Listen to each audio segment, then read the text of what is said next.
إلى حضرة رسول الله صلى الله عليه وسلم. الفاتحة. أعوذ بالله من الشيطان الرجيم. بسم الله الرحمن الرحيم. الحمد لله رب العالمين الرحمن الرحيم مالك يوم الدين. إياك نعبد وإياك نستعين اهدنا الصراط المستقيم صراط الذين أنعمت عليهم غير المغضوب عليهم ولا الضالين. آمين. Assalamualaikum warahmatullahi wabarakatuh. Alhamdulillahirabbil alamin wa bihi nasta'in ala umuri dunya waddin wa sallallahu ala sayyidina Muhammadin khatamin nabiyyin wa ala alihi wa sahbihi ajma'in wa la haula wa la quwwata illa billahil aliyyil azim. Qala al-musannif rahimahullahu ta'ala wa nafa'ana bi 'ulumihi wa bikum fid dharain amin.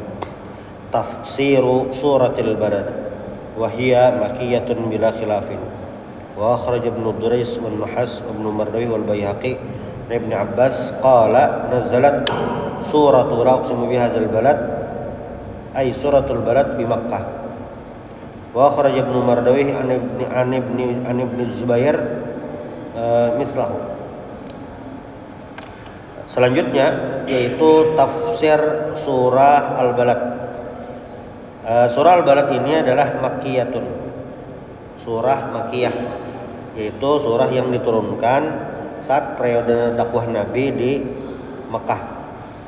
Di riwayat Ibnu Abbas ini disebutkan bahwasanya nazalat suratul la uqsimu bihadzal balad di Mekah, diturunkan saat Nabi masih berdakwah di Mekah. Bismillahirrahmanirrahim. La uqsimu bihadzal balad. Di surah ini Allah Subhanahu wa taala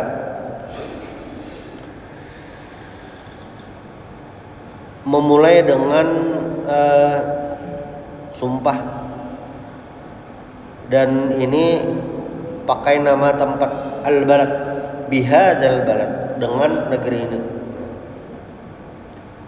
Ujar Imam Al-Wahidi, ajma'a al-mufassirun ala anna hadza qasam bil baladil haram wa huwa Makkah. Nah, bihadzal balad di ayat ini, ujar Imam Wahidi, para ahli tafsir sepakat maksudnya adalah Mekah, al baladul haram, Mekah maksudnya.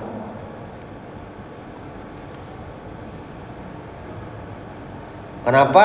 Karena memang Mekah itu istimewa. Karena di Mekah ada Masjidil Haram, karena di Mekah ada Ka'bah, dan Nabi Muhammad SAW lahir di kota Mekah. Itu. Wa anta hillum bihadzal balad.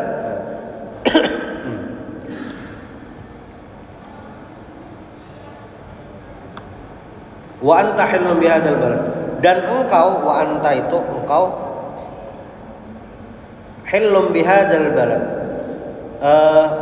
bertempat di negeri ini, di daerah ini, yaitu maksudnya kota Mekah. Nah,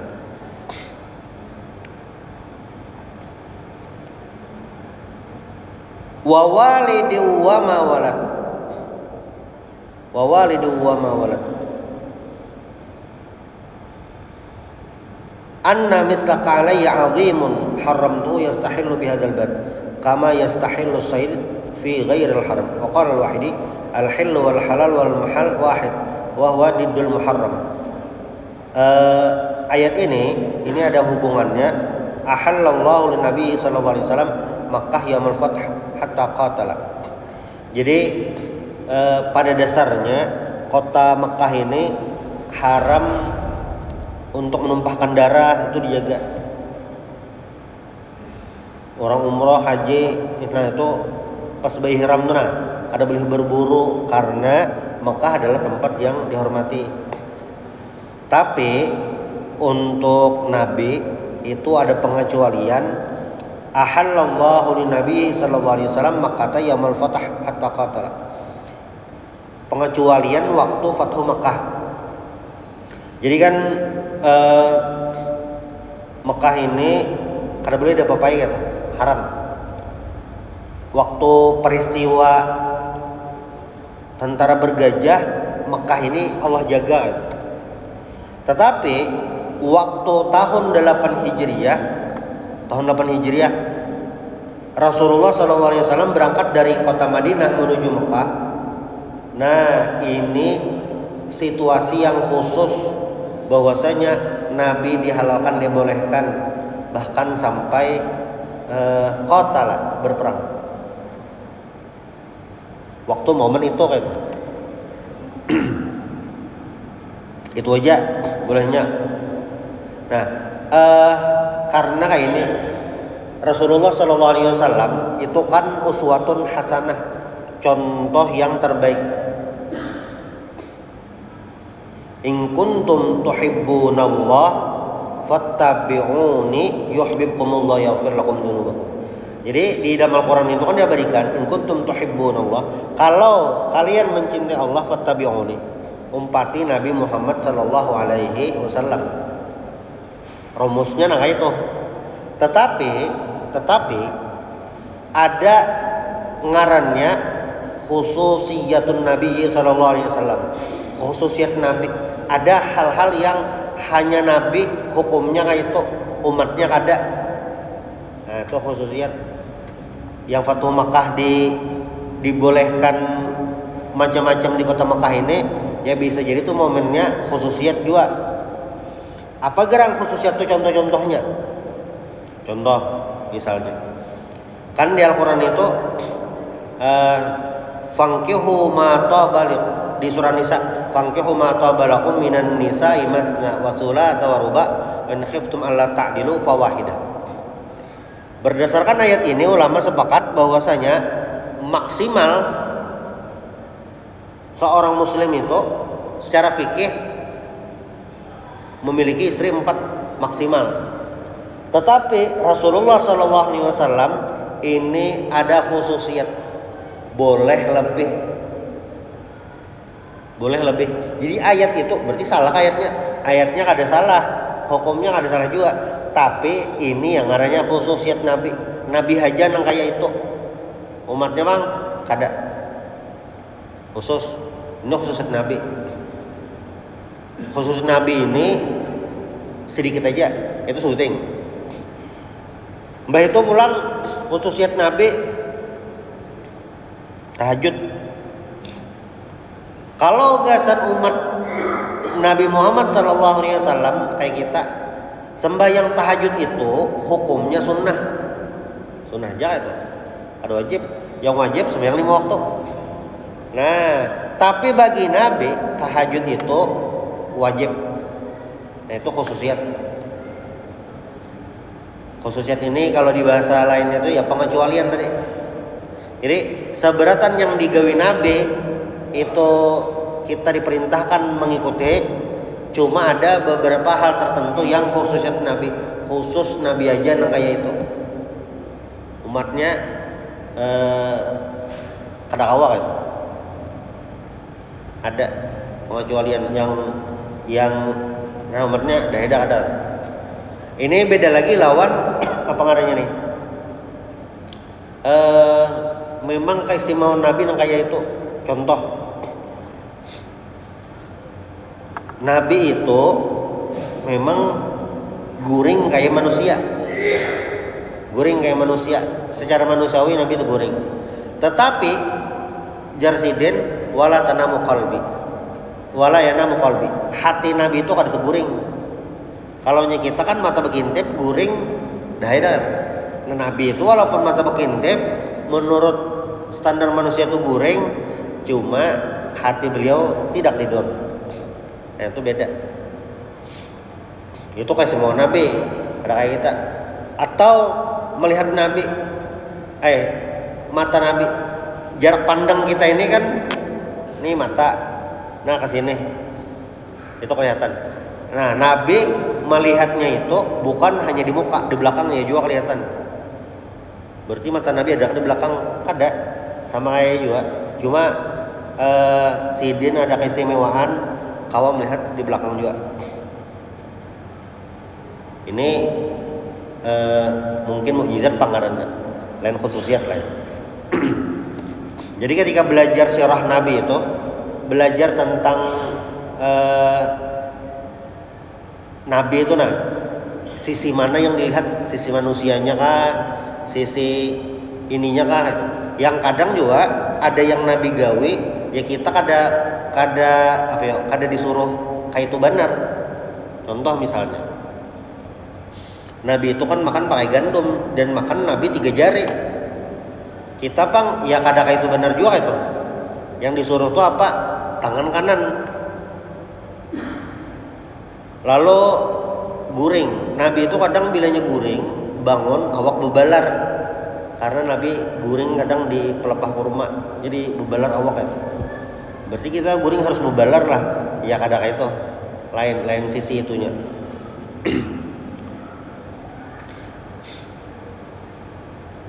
Nah, di Fathu Makkah Nabi memiliki momen spesial terserah aja anak apa aja. Nah itu. Waqad qala sallallahu alaihi wasallam lam tahilla li ahadin qabli wa la tahilla li ahadin ba'di wa lam tahilla li illa sa'ah min nahar. Pokoknya ini momen khusus, momen spesial waktu Fathu Makkah. Nah, kalau dihubungkan lawan yang lain. Nah, kawan. Tahun 79 juga rasanya. Waktu itu Masjidil Haram dikepung oleh gerombolan Juhaiman ngarannya.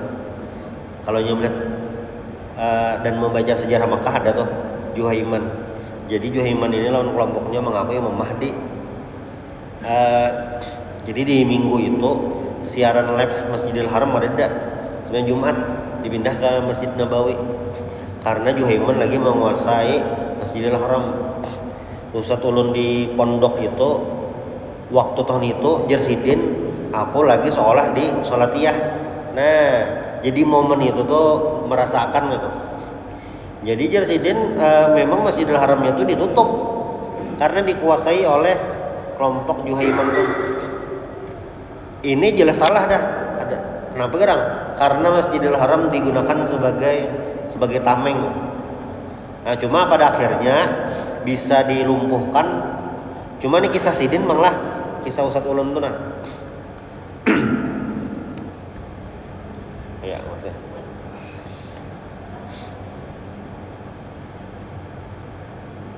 Wal makna anna Allah Ta'ala lamma dzakara al-qasam bi Makkah dalla dzalika ala 'idhami qadriha ma kauniha haraman. Jadi Allah Subhanahu wa taala ketika menyebutkan Mekah itu betapa luar biasanya kota Mekah itu dan haram macam-macamnya itu.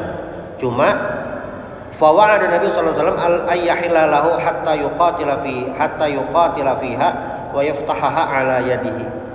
Fa hadza wa'dun min Allah taala bi ayyahillaha lahu hatta yakuna biha hillan. Kalau berdasarkan tafsir ini wa anta hillum bihadzal balad ini kan turunnya di Mekah dan dakwah Nabi Makkiyah itu adalah dakwah lagi masa sulit karena Nabi dalam situasi terdesak tertekan tidak menguasai kota Mekah. Jadi Nabi dan para sahabat itu sebagai masyarakat biasa aja. Pemimpin kota Mekah itu ya pembesar Quraisy tuh. Nah, cuma yang wa anta hilum bihadzal balad, engkau akan bertempat di negeri ini maksudnya itu nang fawa'ada Nabi sallallahu alaihi wasallam ayyahilalahu hatta yuqatila fi wa yaftaha ala yadi. Ini kayak janji dari Allah Subhanahu wa taala bahwasanya Nabi Muhammad kayaknya menguasai kota Mekah. Nah, kayak berdahulu janjinya. Wa anta hilun bihadzal balad fil mustaqbal kaina tuh nanti Nabi Muhammad nanti engkau akan menguasai daerah ini jauh hari sudah daripada ini kayak di surah Az-Zumar ayat 30 itu kan innaka mayyitun wa innahum mayyitun. Disenang kainanya. Nah, ayat Al-Qur'an itu juga mengkabarkan selain umat-umat terdahulu juga mengabarkan yang akan terjadi. Tentu yang paling banyak, salah satu yang paling banyak lah bisa dipastikan tentang bagaimana nanti di akhirat. Itu kayak itu. Jadi di Al-Quran itu paling kada ada dua hal yang digambarkan tentang masa depan. Satu, masa depan yang akan terjadi dalam waktu dekat. Kayak Fatu Mekah tuh dekat ya kan, maksudnya Nabi di Mekah lalu kain akan menguasai kota Mekah, nah itu depan aja. Atau waktu turun surah Ar-Rum, kan di masa itu dua imperium besar Romawi dan Persia itu lagi perang, bersaing lah karena sama-sama kerajaan besar. Waktu itu bahasanya kerajaan adidaya, masyarakat Arab tuh kayak kelas 3-nya aja. Nah, lalu kan orang-orang beriman itu lebih memihak kepada Romawi karena Romawi ahlul kitab, sedangkan orang-orang Quraisy itu memilih Persia karena Persia lain ahlul kitab, agamanya Majusi.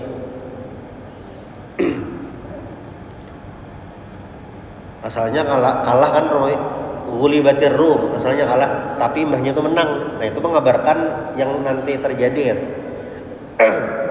Yang termasuk yang paling banyak di dalam Al-Quran itu adalah bagaimana di masa akan datang itu ya kisah akhirat, surga dan neraka. Nah, kayaknya itu sudah terjadi kah? Ya kiamat aja belum. Kiamat dan sepaket kiamat selajur di akhiratnya itu kayak apa? Nah, itu yang masa akan datang. Makanya salah satu iman itu adalah al-iman bil yaumil akhir. Al-imanu billah itu wah ini ya lah al-iman apa ngaranya nih bil malaikah ya juga sudah kita iman dengan kitabnya masa lalu dan hari ini Al-Quran,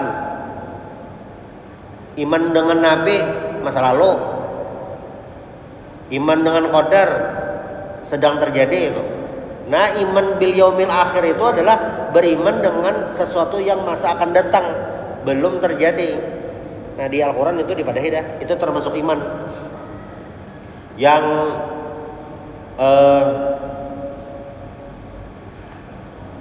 di neraka itu macam-macam kejadiannya. Ada yang kulitnya diganti terus, kullama nadijat juluduhum badalnahum juludan ghairaha liyadzuqul adzab. Ada yang tipe maksudnya kondisi orang ahli neraka itu ketika mereka sudah hangus terbakar, nadijat juluduhum, kulitnya tuh sudah masak, badalnahum juludan ghairaha liyadzuqul adzab, kulitnya diganti pakai kulit hanyar. Nah, ada neraka itu. Belum lagi siksaan yang lain lagi, azabun alim, azabun syadid.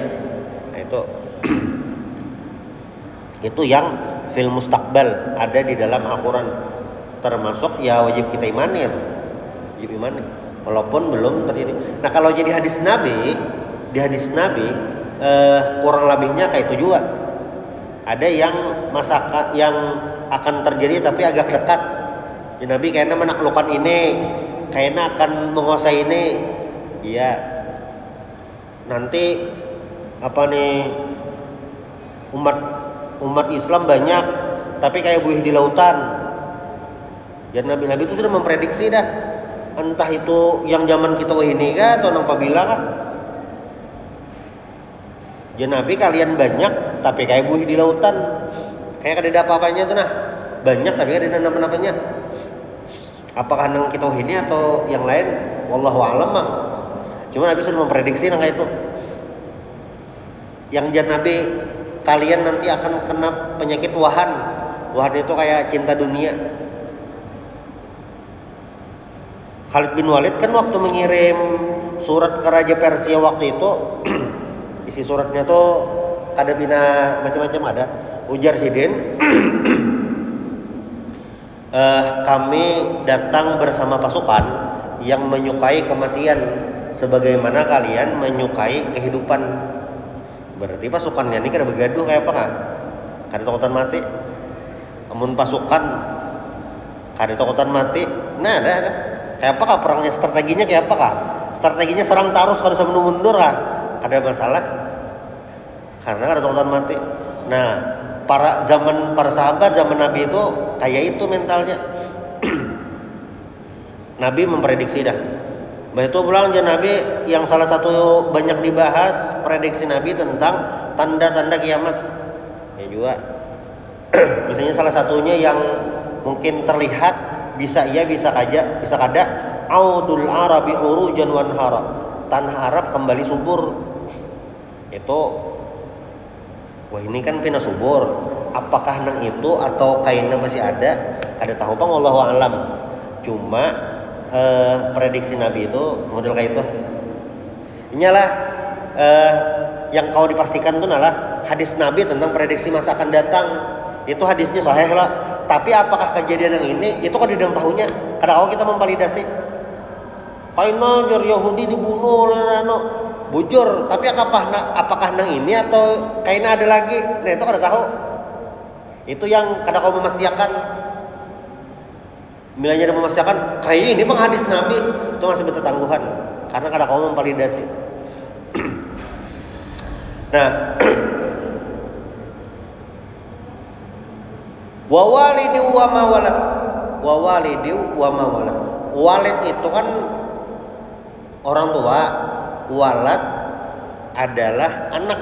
Nah, cuma jar Imam Syaukani, wawalid itu maksudnya adalah Nabi Adam. Walad itu kan anak, maksudnya adalah wa ma tanasala min waladihi aqsama bihim li'annahum a'jabu ma kharaqallahu ala wajhil ard lima fihim minal bayan wal aql wa tadbir wa fihim al anbiya wal ulama was salihin. Itu kan namanya diartikan tuh demi orang tua dan anaknya, demi Nabi Adam dan keturunannya. Nah, kenapa jadi istimewa? Karena manusia ini merupakan makhluk yang luar biasa, memiliki akal, bisa mengatur dunia. Ada orang solehnya, ada ulama, ada nabi-nabi. Malaikat kan ada nabi-nabi. Malaikat ada nabi-nabi. Jadi malaikat itu menjalankan tugas dah. Manusia kadang kayak itu. Manusia ini banyak inovasinya macam-macam.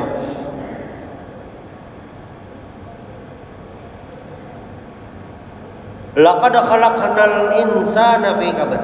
Nah, jadi jar Allah Ta'ala, sesungguhnya kami menciptakan manusia itu fi kabad. Kabad itu maknanya asyiddah wal masyaqqah, sulit, kesulitan.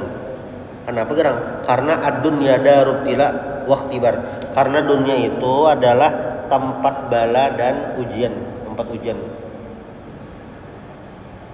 Rumusnya tuh memang kayak itu. Liyabluwakum ayyukum ahsanu amala. Dunia tuh rumusnya kayak itu. Liyabluwakum ayyukum ahsanu amala. Menguji untuk mana yang paling bagus amalnya. Rumusnya tuh dasar kayak itu. Makanya bilanya ada orang hidupnya nyaman, duit pindah nyaman, usaha nyaman, keluarga sehat, ATM-nya kada pernah minta maaf, saldonya kada pernah minta maaf juga gitu. Cuma orangnya ini kada sembahyang, kada puasa, orangnya pokoknya ibadahnya jauh lah, terjejak lantai masjid jarang lah itu. Hari raya kan kada terjajak lantai masjid, hanya sembahyang di luar. Saking jarangnya itu. Bejakat wayah-wayah aja ingat. Lenya ingat ya. Paling jakat fitrah itu. Tapi hidupnya nyaman itu kayak apa? Ini sudah di luar rumus. Di luar rumus yang liyabluwakum ayyukum ahsanu amala. Berarti apa? Itu ngarannya istidraj. Kada juga apa ngelah uji nyali, kada juga kayaknya kada ada ujian hari ini aja. Nah kada usah kayak itu juga. Cuma maksudnya bilanya ada orang yang jauh dari Allah SWT, cuma mendapatkan macam-macam secara duniawi, nah itu bermasalah. entah hartanya kah haram, gawiannya tuh haram. Lihatkan aja Firaun itu kan apa ngarannya ini, sebelum tenggelam di Laut Merah semuanya sempurna. Kekuasaan memiliki, pejabat yang taat, bawahan yang taat memiliki, rakyat yang selalu memuji gitu. Sampai tiba Nabi Musa untuk berdakwah, nah itu sudah mulai ada gangguan Firaun. Tapi secara manusiawi Firaun itu ya aman tentram. Sampai akhirnya Sidin mati, Firaunnya ini tenggelam. Itu kayak Abu Jahal juga. Abu Jahal itu kan secara manusia memiliki banyak privilege, banyak keuntungan. Beisian seberatan lah itu. Bisa seberatan lah.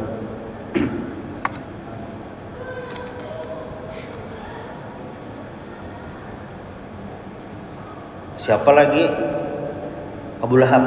Abu Lahab itu sama, orang kaya, terpandang, semuanya memiliki. Cuma diletakkan. Kaum Nabi Nuh, ya juga sama, diletakkan semuanya. Tapi akhirnya kan dibinasakan. Nah, qala al-Hasan yuqabid masaibad dunya wa syada'idal akhirah. Kesulitan di dunia dan ya sabar akhirat. Laqad khalaqnal insan fi ta'ab wa masyaqqah lima yu'ani minasyada'id fid dunya. Semuanya kesulitan di dunia. Tapi, ada tapinya lah. Semakin sulit seseorang itu berpotensi menambah pahala. Nah, itu. Makanya ulama-ulama itu dalam beberapa riwayat ini karena setanah bang lah, amun kita kada kawah bang nyata. Cuma beberapa ulama itu Sidin tulak haji berjalan. Ini karena setanah bang, amun dituruti nih kada kawah. Anu jar umroh turun di Yaman, mbah tuh berjalan ke Mekah. Terserah aja bang. Cuma ulama-ulama dahulu itu memang ada kayak itu berjalan supaya apa? Memang pahalanya terbanyak. Kayak itu semakin sulit. Sebagai contoh kayak mengaji. Kan Al-Quran itu diberi pahala bagi pembacanya dihitung per huruf. Alif Lam Mim itu 3 huruf. Berarti wilayah membaca Alif Lam Mim sudah dapat 30 kebaikan. Namun bagi orang yang ya tata itu berjujuk, itu ada 2 pahala. 1 pahala mengaji, yang kedua pahala kesulitan.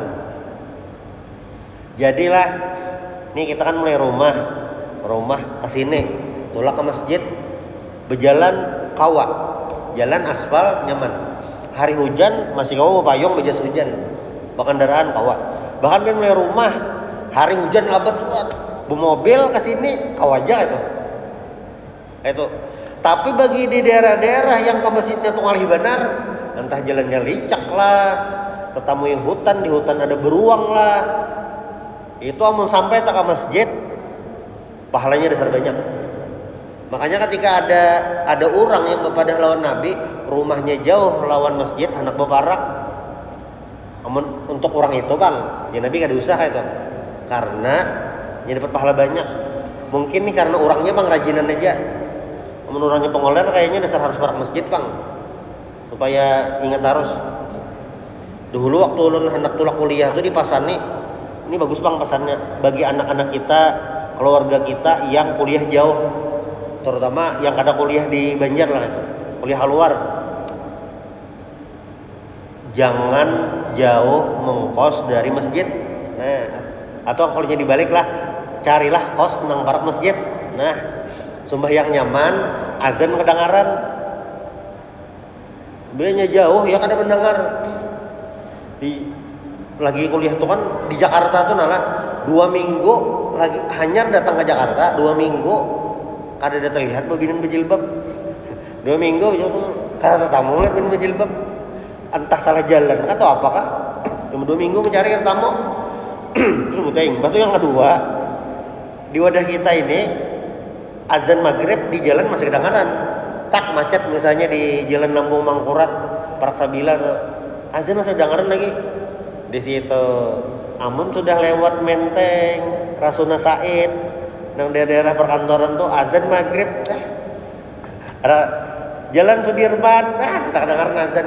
Masjidnya ada pucuk masjid itu udah kada kelihatan. Kalah lawan gedung.